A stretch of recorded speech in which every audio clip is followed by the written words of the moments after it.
Assalamualaikum warahmatullahi wabarakatuh, teman-temanku yang budiman semuanya.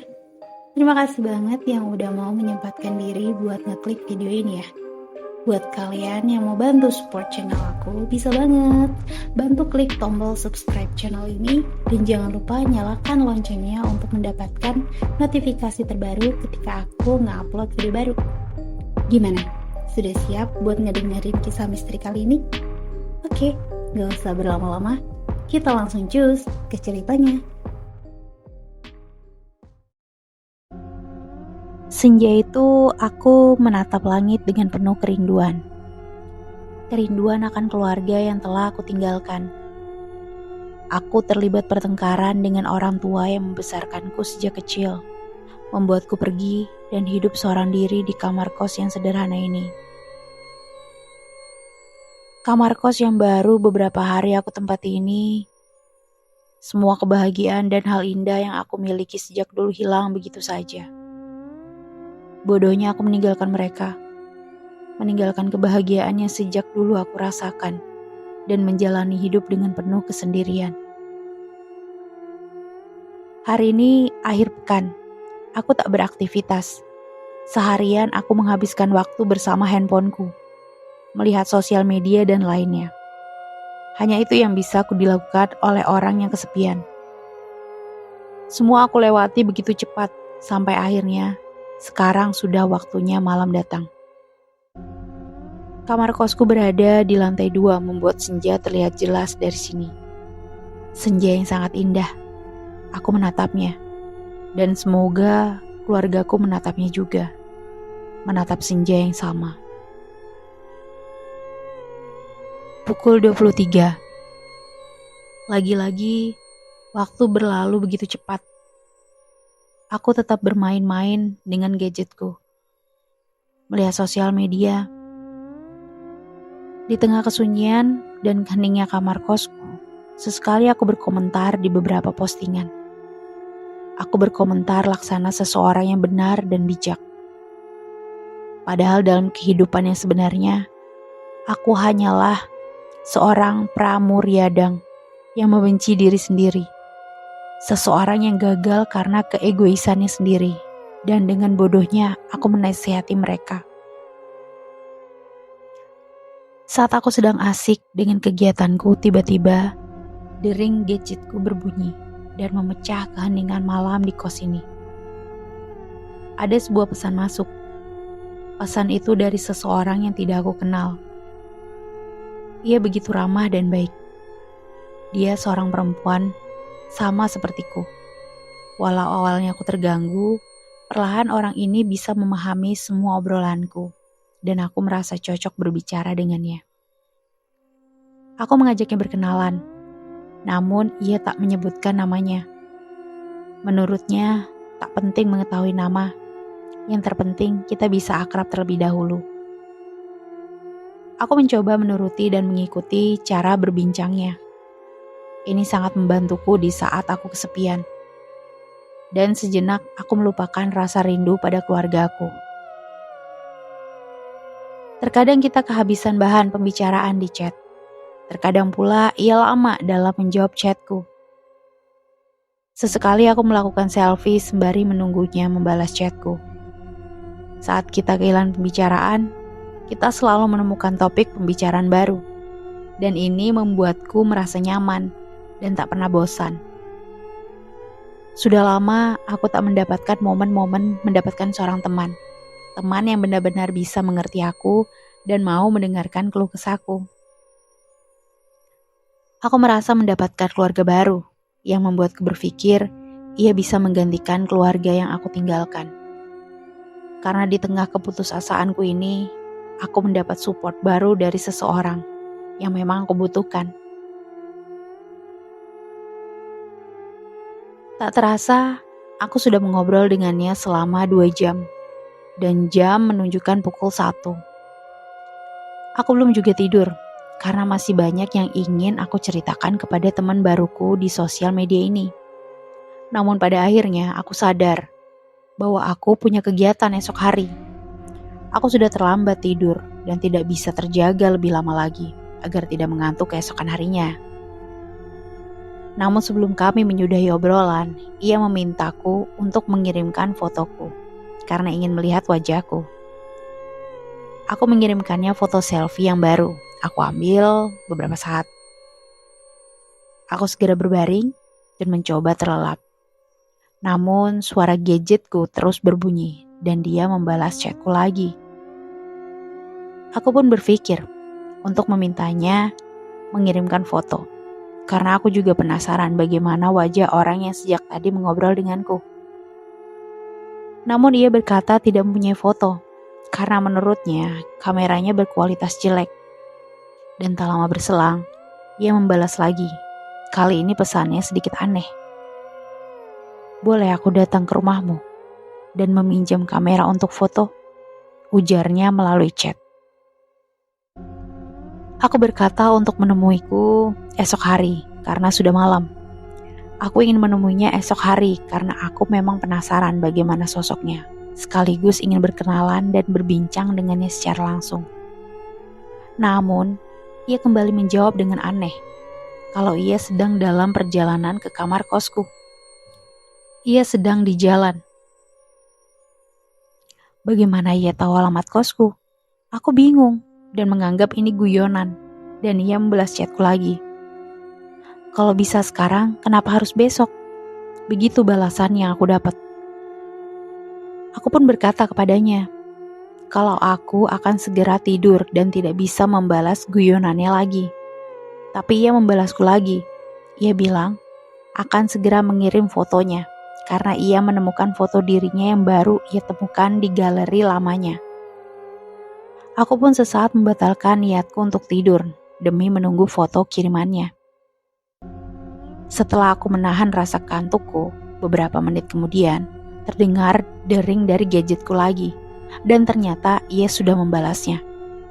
Ia mengirimkanku foto dan aku membukanya untuk melihat wajah orang yang sejak tadi mengobrol denganku. Dan benar saja, aku melihatnya. Ia sangat cantik dengan rambut lurusnya yang hitam. Kulitnya halus dan putih, membuatku tak sabar untuk menemuinya keesokan harinya. Aku pun berniat membalas chat dengan pujian. Belum sempat aku memujinya, ia sudah mengirim pesan terlebih dahulu dan aku pun membacanya. Aku sudah ada di ruanganmu, ucapnya dalam tulisan chat. Bohong, bercanda terus, aku mau tidur, balasku kepadanya.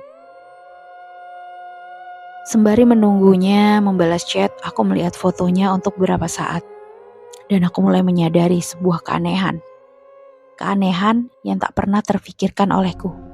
Membuat seluruh tubuhku merinding melihatnya.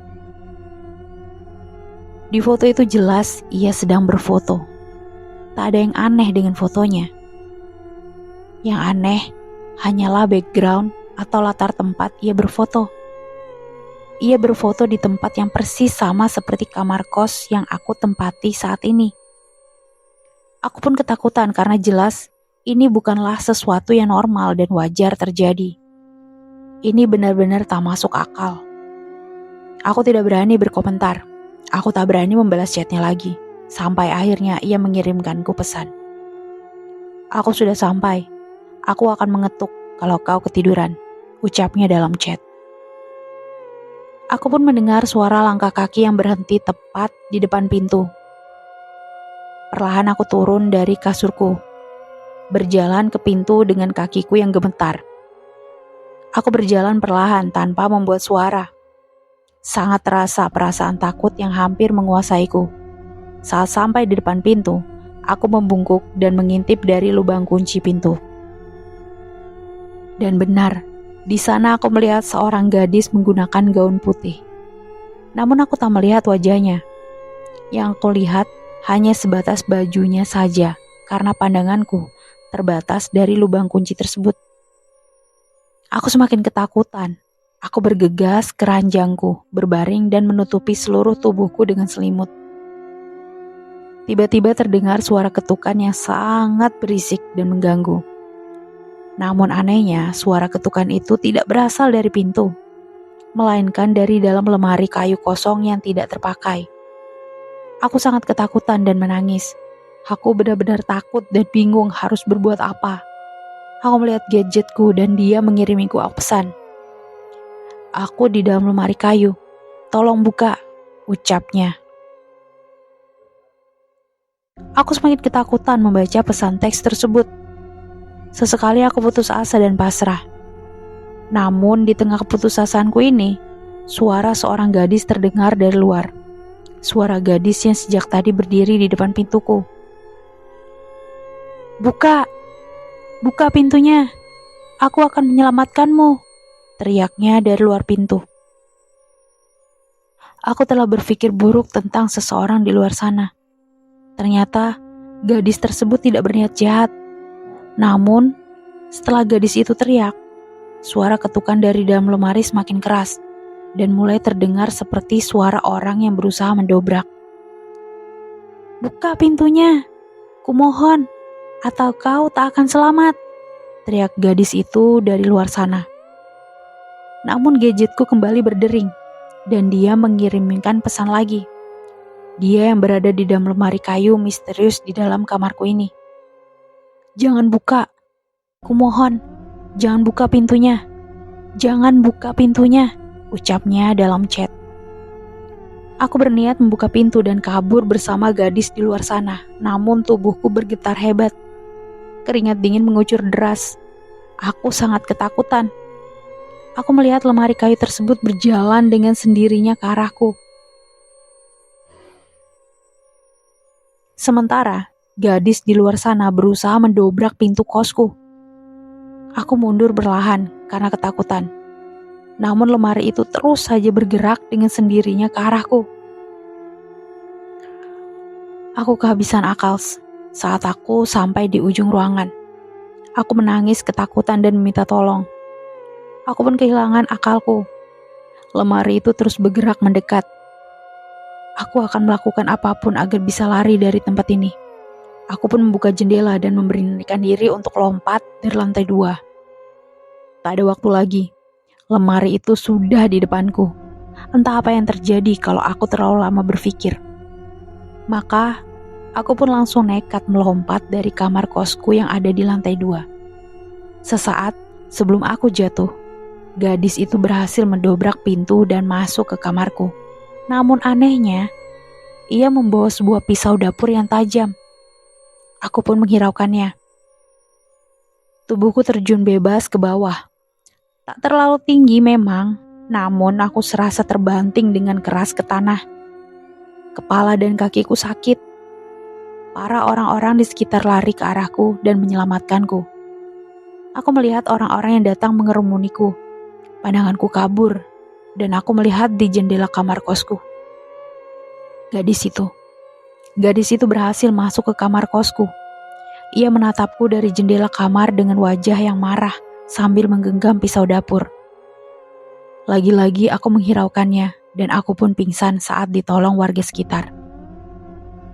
Keesokan paginya, aku dirawat di UGD. Kakiku terkilir dan kepalaku luka. Aku juga mendapat kabar yang sangat membuatku syok dan trauma. Sangat mengerikan mendengar kabar ini. Gadis yang berusaha masuk ke kamarku telah ditangkap pihak kepolisian.